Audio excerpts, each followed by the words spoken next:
In the 1990s, United Colours of Benetton grew to become a huge fashion brand. This was in part thanks to a succession of high-impact and highly controversial advertising campaigns.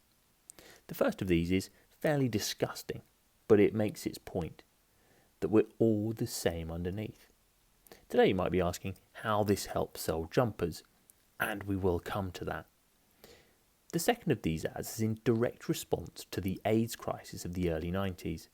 It very directly supports a group who faced a lot of prejudice and stigma at the time. It's also visually striking, and it was a lot more controversial back in the 90s than it looked today.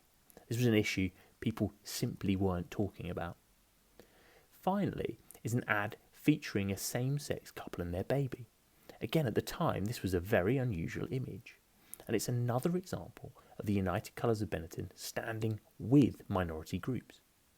And it's this stance of being very aggressively for inclusion, constantly reinforced across all of its ads, that helped Benetton to achieve stunning sales growth.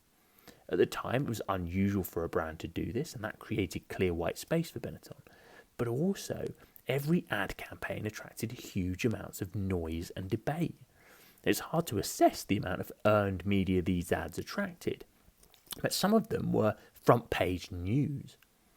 Now in turn, this earned media drove share of voice, and sales followed in a fairly explosive way.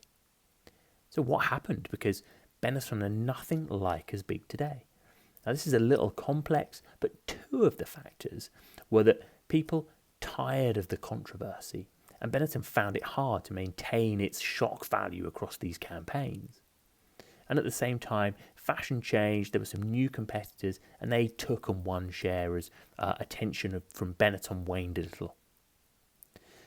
The lessons here are that controversy generates noise, and noise generates sales. However, over the longer term, it's very hard to be constantly provocative, and eventually people simply stop paying attention. And when they do, sales tend to follow.